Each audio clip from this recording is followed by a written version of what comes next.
Welcome back to my channel. இப்போ நிறைய students and parents phone பண்ணி, சார் எல்லாருமே யூஸ்வலாக வந்து பிஇ பிடெக் பற்றி தான் பேசிகிட்டே இருக்கீங்க, சார் பிஆர்க் பற்றி பேசுங்கன்னு சொல்லி நிறைய ஸ்டூடெண்ட்ஸ் அண்ட் பேரண்ட்ஸ் வந்து ஃபோன் பண்ணி கேட்டாங்க. ஸோ அவங்களுடைய ரிக்வெஸ்ட்காக இப்போ வந்து நம்ம என்னது பிஆர்க்கை பற்றி பேச போகிறோம்.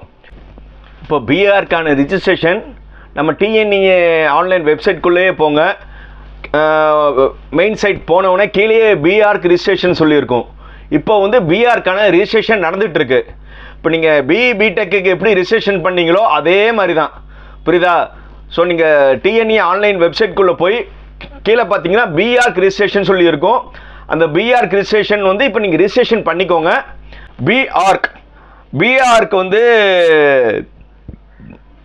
எல்லாத்துக்கான ஒரு கனவு படிப்பு, ஒரு கம்ஃபர்டபுளாக வந்து ஒரு வீடு கட்டுற ஒரு ரொம்ப அழகாக வீடு கட்டி ரொம்ப ஸ்டைலிஷாக நம்ம பண்ணணும்னு நினைக்கிறவங்கலாம் வந்து கொஞ்சம் டிராயிங் எனக்கு ரொம்ப நல்லா வரும் சார், அந்த மாதிரி இருக்கிறவங்க ஃபஸ்ட்டு ப்ரிஃபரன்ஸ் சூஸ் பண்ண ஒரு பிரான்ச் வந்து பிஆர்க்.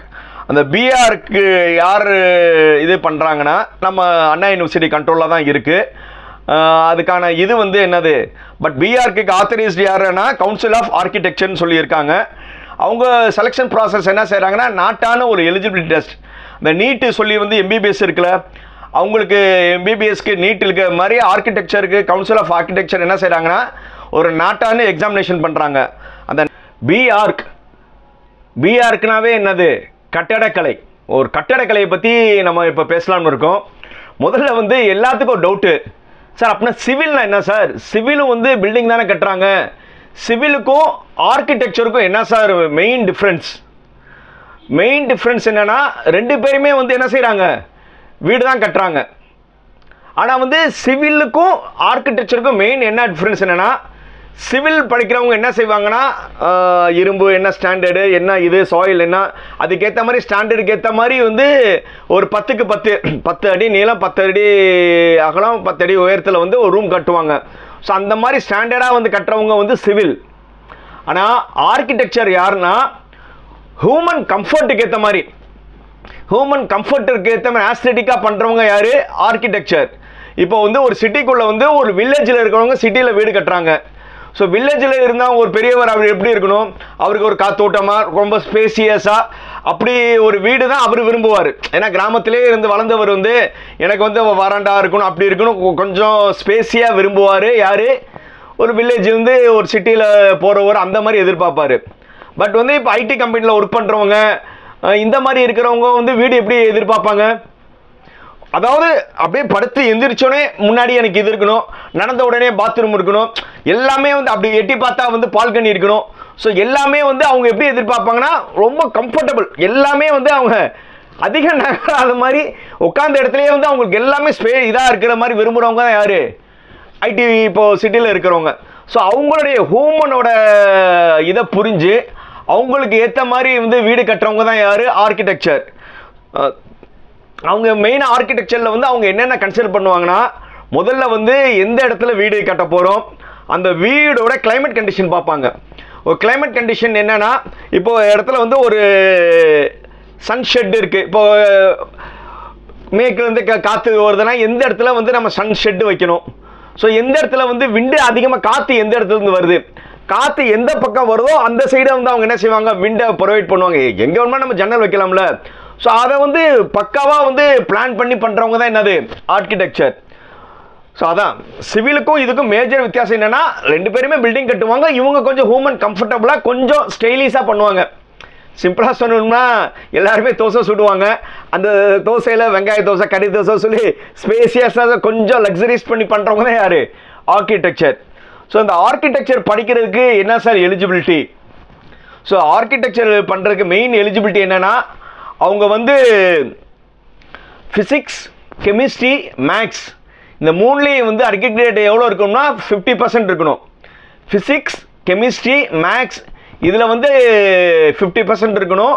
போக வந்து டிப்ளமோ ஸ்டூடெண்ட்ஸும் என்ன செய்யலாம், டிப்ளமோ ஸ்டூடெண்ட்டும் பண்ணலாம். பட்டு பிஇ பிடெக்கில் வந்து டிப்ளமோ ஸ்டூடெண்ட் வந்து என்ன செய்யலாம்னா அவங்க லேட்டர் என்ட்ரியில் வருவாங்க. இங்கே வந்து லேட்டர் என்ட்ரின்னு ஒரு ஸ்கீம் கிடையாது, யார் இருந்தாலும் ஃபஸ்ட் இயர்லேருந்து தான் ஜாயின் பண்ணணும். எத்தனை வருஷம் கோர்ஸ்னால் 5 இயர்ஸ் கோர்ஸு. ஸோ அதில் நிறைய பேர் வந்து சார் இது கேர்ள்ஸ்க்கு சூட்டபிளான கோர்ஸான்னு கேட்குறாங்க. சார் நீங்கள் பிஆருக்கு பார்த்தீங்கன்னா அதிகமாக யார் இருப்பா, கேர்ள்ஸோட ஸ்ட்ரென்த்து தான் அதிகமாக இருக்கும். ஸோ அதனால வந்து சார் ரொம்ப கேர்ள்ஸ்க்கெலாம் ரொம்ப ப்ரிஃபரபிள். நிறைய பேர் வந்து ஃபோன் பண்ணி சார் கேர்ள்ஸ்க்கு ஏற்ற மாதிரி கோர்ஸு, கேர்ள்ஸ்க்கு சார் எல்லா இன்ஜினியரிங் கோர்ஸும் வந்து கேர்ள்ஸ்க்கு ஏற்ற மாதிரி கோர்ஸ் தான். பட் ஆர்கிடெக்சர் வந்து கொஞ்சம் இம்பார்ட்டன்ஸ் நல்லா இருக்கும். அது போக வந்து சார் இந்த பிஆர்க்கு எப்போ சார் நடக்கும், எப்படி சார் நடக்கும்னா, பிஆர்க்கு மெயினாக நாட்டான்னு ஒரு எக்ஸாம் எழுதணும். நாட்டான்னு என்னது, நேஷனல் ஆப்டிடியூட் டெஸ்ட் இன் ஆர்கிடெக்சர்.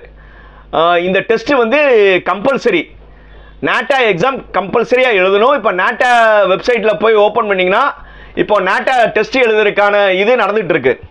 ஸோ அதுக்கான இது வந்து ஜூலை 10ஆம் தேதி வரை வந்து நீங்கள் எக்ஸாம் எழுதிக்கலாம். பெரும்பாலும் வந்து எவ்ரி சாட்டர்டே சண்டே வந்து எக்ஸாம் நடந்துகிட்டு இருக்கு. இப்போ நீங்கள் ரிஜிஸ்டர் பண்ணிங்கன்னா ஒரு 4-5 நாளில் வந்து நீங்கள் ஷெடியூல் வாங்கிக்கலாம்.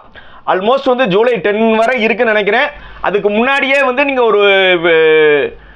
ஒரு 15 டேஸ்க்கு முன்னாடிக்குள்ளே நீங்கள் ஷெடியூல் வர்ற மாதிரி பார்த்துங்க. ஏன்னா ஓரளவு வந்து ஜூன் மாதம்லாம் ப்ராக்டிஸ் பண்ணி நீங்கள் ஜூன் எண்டில் எக்ஸாம் எழுதுற மாதிரி இப்போ புதுசாக ரிஜிஸ்டர் பண்ணி எழுதுன்னு நினைக்கிறவங்க பண்ணிக்கலாம். ஆக்சுவல் வந்து நீங்கள் 3 தடவை எழுதலாம்.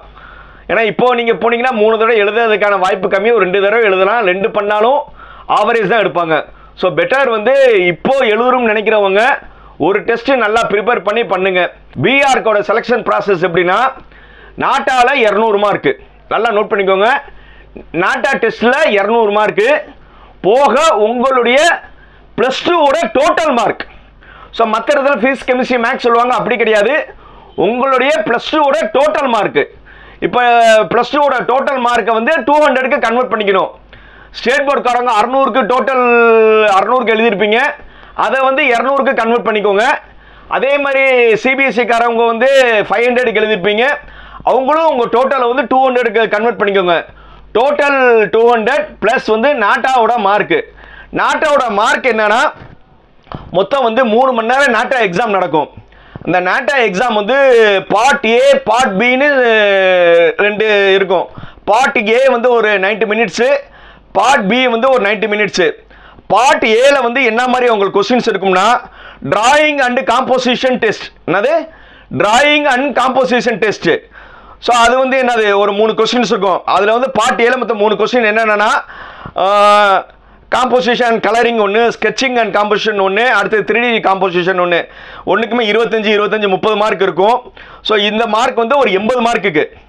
ஸோ அடுத்தது வந்து பார்ட் பி நடக்கும். பார்ட் பி வந்து MCQ கொஸ்டின்ஸு, மல்டிபிள் சாய்ஸ் தான்.